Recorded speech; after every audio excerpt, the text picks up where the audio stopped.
आप देख रहे थे 10 मिनट में 50 अहम खबरें और चलिए रुक करते हैं इस वक्त की एक बड़ी खबर का। महाराष्ट्र के मंत्री नवाब मलिक के लगातार आरोपों के बाद समीर वानखेड़े के परिवार ने अब से कुछ देर पहले केंद्रीय मंत्री रामदास अठावले से मुलाकात की है और पूरे मामले में इंसाफ दिलाने की मांग की है। इस मुलाकात के बाद रामदास अठावले ने मीडिया को भी संबोधित किया और नवाब मलिक के तमाम आरोपों को झूठा करार दिया है। उन्होंने कहा है कि समीर वानखेड़े के खिलाफ एक भी आरोप सच नहीं है। उन्होंने ये भी कहा कि वानखेड़े दलित हैं और नवाब मलिक के आरोप उनके समुदाय को अपमानित करने वाला है। तो अठावले ने कहा वानखेड़े पर जानबूझकर हमले किए जा रहे हैं। तो नवाब मलिक लगातार समीर वानखेड़े पर वार करते हुए आज फिर उन्होंने तमाम सवाल उठाए और कहा इस पूरे मामले की जांच की मैं मांग करता हूं।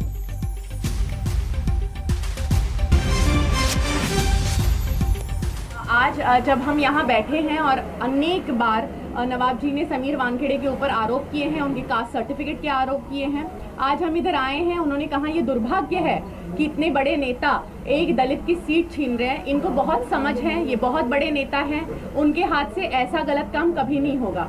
आज वो हमारे साथ इसलिए खड़े हैं क्योंकि उन्हें हर एक दलित बच्चे की, हर एक दलित इंसान की, हर एक दलित औरत, माँ, बहन, हर एक की इज्जत का सवाल है और उनको उस चीज़ का वो दिल के बहुत करीब है वो चीज़ उनके।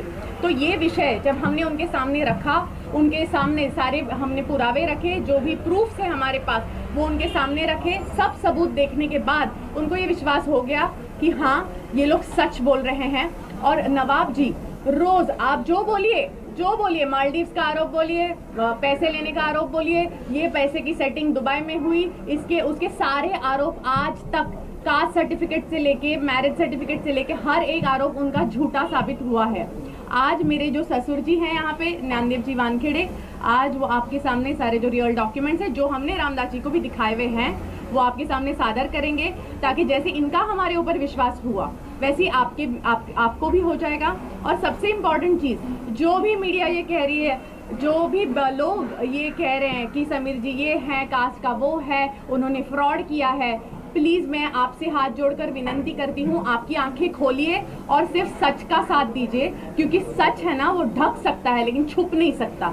इसलिए अभी मैं विनंती करूँगी मेरे जो ससुर जी है ज्ञानदेव जी वानखेड़े, उनको सारे प्रूफ्स दिखाएं और ये जो सारा गर्मा गर्मी का मामला है उसे शांत कर दें। बोलो। जय भीम मंडळी, मी माझे जे ओरिजिनल पेपर्स आहेत, मी जन्मल्यापासून, शाळेच्या दाखल्यापासून, कॉलेजमध्ये ॲडमिशन घेण्यापासून, NCC मध्ये असल्यापासून, सर्व्हिसला लागल्यापासून मी एक NCB के जो डायरेक्टर है, अधिकारी है, उनके ऊपर जानबूझकर हमले किए जा रहे हैं। उनके व्यक्तिगत जीवन में मतलब जाकर उनके फोटो वायरल किए जा रहे हैं और उन्होंने पैसे लेने की भूमिका ले ली थी, इसके लिए उनको बदनाम किया जा रहा है। उनके पिताजी जो ज्ञानेश्वर वानखेड़े हैं, इनका नाम दाऊद था, इसी तरह की भूमिका वो रख रहे हैं। और ज्ञानेश्वर वानखेड़े ने मुझे पूरे पेपर दिखाए हैं और उन्होंने बताया है कि भाई उनके जो बीबी है वो मुस्लिम कम्युनिटी की है, हमने शादी सहमति से की है और मैं मतलब बाबा साहब का अनुयायी हूँ। मेरे रिकॉर्ड में हिंदू महार का रिकॉर्ड उन्होंने मुझे दिखाया है और मतलब हमारे ऊपर जो अन्याय हो रहा है तो इसको आपने मतलब हमको सपोर्ट किया, ये अच्छी बात है, लेकिन और भी हमारे समीर के पीछे और हमारी फैमिली के पीछे आपने रहना चाहिए। ये बताने के लिए आज ज्ञानेश्वर वानखेड़े जी और उनके जो पिताजी हैं और क्रांति रेडकर जो उनकी पत्नी है, तो ये दोनों ने मेरे साथ आधा पौना घंटा बात की है मेरे घर में। और रिपब्लिकन पार्टी ऑफ इंडिया की तरफ से मैं नवाब मलिक जी को बताना चाहता हूँ कि भाई हमारे समीर वानखेड़े और उनके फैमिली को बदनाम करने का षड्यंत्र आपने रोकना चाहिए। आपने NCB के प्रवक्ता पद का नाजायज़ फ़ायदा उठाया है और आप जानबूझकर मतलब ये फैमिली को बदनाम कर रहे हैं। तो आप एक दलित अधिकारी पर इसी तरह का आरोप लगाना ठीक नहीं है। और अगर वो मुस्लिम हैं ऐसा वो बोलते हैं तो वो तो मुस्लिम नहीं है, लेकिन अगर वो मुस्लिम हैं ऐसा बोलते हैं तो मुस्लिम आदमी के खिलाफ क्यों मतलब बयानबाजी कर रहा है। तो मेरा सवाल उनको ये है कि मुस्लिम का विषय तो नहीं है, ये तो बाबा साहब के अनुयायी है, दलित समाज के है। और इसीलिए मुझे लगता है कि रिपब्लिकन पार्टी ये फैमिली के पीछे है। समीर वानखेड़े को बाल को भी धक्का नहीं लगेगा और रिपब्लिकन पार्टी पूरी उनके ताकत से उनके पीछे रहेगी। और नवाब मलिक जी हमारे अच्छे मित्र भी है। उन्होंने मतलब ये जो आरोप प्रत्यारोप है रोकना चाहिए, इसी तरह का हमारा कहना है। तो महाराष्ट्र के मंत्री नवाब मलिक का समीर वानखेड़े पर हमला जारी है। नवाब मलिक ने फिर कहा है कि वो अपने आरोपों पर कायम है। समीर वानखेड़े ने फर्जी जाति प्रमाण पत्र पर सरकारी नौकरी हासिल की है, इसकी जांच होनी चाहिए। समीर वानखेड़े ने तो धर्म परिवर्तन नहीं किया, हम मानते हैं, क्योंकि जन्म से वो मुसलमान हैं। उनके पिताश्री ने धर्म परिवर्तन किया था। दोनों बच्चे बचपन से मुसलमान हैं, मुसलमान की तरह जिए।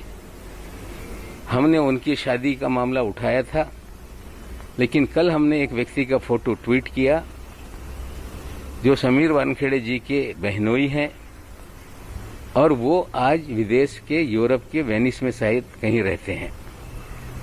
सूरत के मूलतः वो रहने वाले हैं और ये विषय हमने आगे लाया और जिनके वो शौहर हैं, पति हैं, उन्होंने ट्वीट करके कहा कि ये मेरा पति तलाक हो गया, क्यों इनको सामने ला रहे हैं। मैंने नहीं लाया। अगर आपका आयोग सर्टिफाई करेगा तो हमें भी जो अधिकार है उस अधिकार के तहत हम महाराष्ट्र सरकार के सामाजिक न्याय मंत्री को कंप्लेंट करेंगे, स्क्रूटनी कमेटी को लिखेंगे और मैं अकेला नहीं, बहुत सारे लोग इस कंप्लेंट को आगे ले जा रहे हैं। पुलिस में कंप्लेंट हो रही है। मैं अपनी बात पे कायम हूं कि वे एससी के सर्टिफिकेट पे फर्जीवाड़ा करके उस पद पे बैठे हैं। एक गरीब शेड्यूल कास्ट का अधिकार उन्होंने छीना है। मैं धर्म की, जाति की लड़ाई नहीं लड़ रहा हूं। मैं जो उन्होंने फर्जीवाड़ा किया, दलितों के अधिकार को छीना, वो लड़ाई है। मेरे सहयोगी मुस्तफा शेख ज्यादा जानकारी के साथ जुड़ रहे हैं इस खबर पर, उनका रुख कर लेते हैं। मुस्तफा, नवाब मलिक लगातार हमले कर रहे हैं और आज उन्होंने ये साफ कर दिया कि मैं अपने हमलों पर अभी भी, अपने जो आरोप हैं उन पर अभी भी कायम हूं। आरोप संगीन है, लेकिन अब जिस तरह से समीर वानखेड़े का परिवार अब उनके बचाव में आगे आ रहा है और उनको समर्थन मिलता है केंद्रीय मंत्री का, अब ये मामला काफी उलझता हुआ लग रहा है।